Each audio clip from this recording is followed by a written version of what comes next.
Good morning students. Today we are going to see about 7th standard SS3 History First Lesson Sources of Medieval India. Introduction.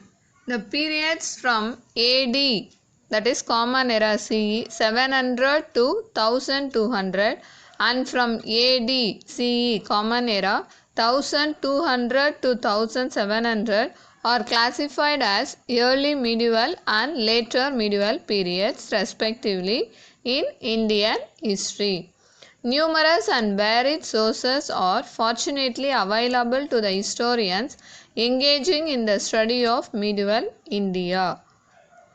Let us now explore the various sources available for the study of the history of medieval India.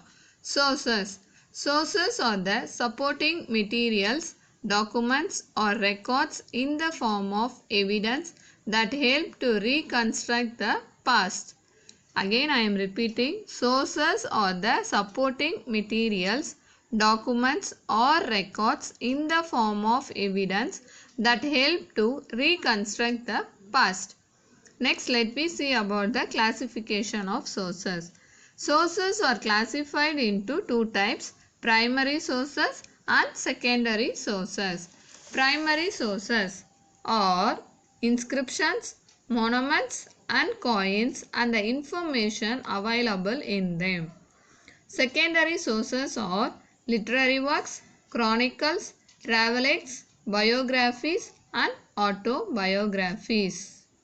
Inscriptions. Inscriptions are writings engraved on solid surfaces such as rocks, stones, temple walls and metals. Various types of lands gifted by the Chola kings are known from the inscriptions and copper plates. They are Vellan Vagai, land of non-Brahmin proprietors. Brahmadeya, land gifted to Brahmins. Shala Bhoga, land for the maintenance of a school. Devadana, land gifted to temples. Pallichandam, land donated to Jaina institutions. Copper plate grants, which were treated as legal documents, have significant source value.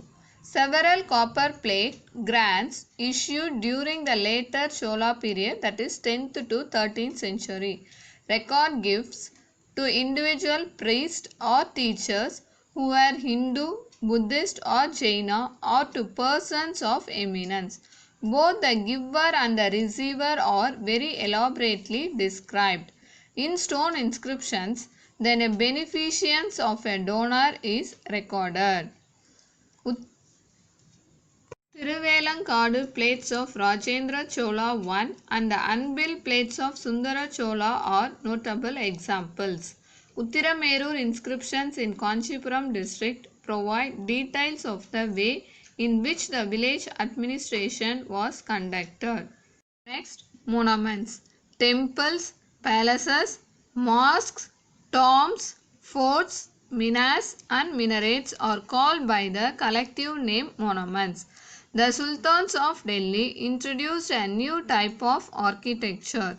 The monuments they built had arcs, domes and minarets as the main features. The medieval Khajuraho monuments and temples in Konark and Dilwara constitute valuable sources to understand the religion-centered cultural evolution in northern India.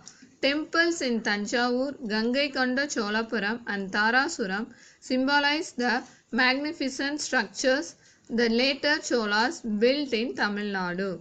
Vittala and Virupaksha temples at Hampi similarly speak of the contribution of Vijayanagara rulers. Quatul Islam Masjid, Motki Masjid, Jama Masjid, Fatehpur Sikri Dargah and Charminar are the important mosques belonging to the medieval times. The forts of historical importance are Agra Fort, Chittor Fort, Gwalior Fort and Delhi Red Fort. Next, coins. The picture and the legend on the coins convey the names of kings with their titles and portraits, events, places, dates, dynasties and logos. Muhammad Ghori had stamped the figure of goddess Lakshmi on his gold coin and had his name inscribed on it. Copper jitals are available for the study of the period of the Delhi Sultans. A jittal contained 3.6 grains of silver. 48 jitals were equal to 1 silver tanga. Religious literature. Devotional movement in South India and later in North resulted in the development of Bhakti or devotional literature.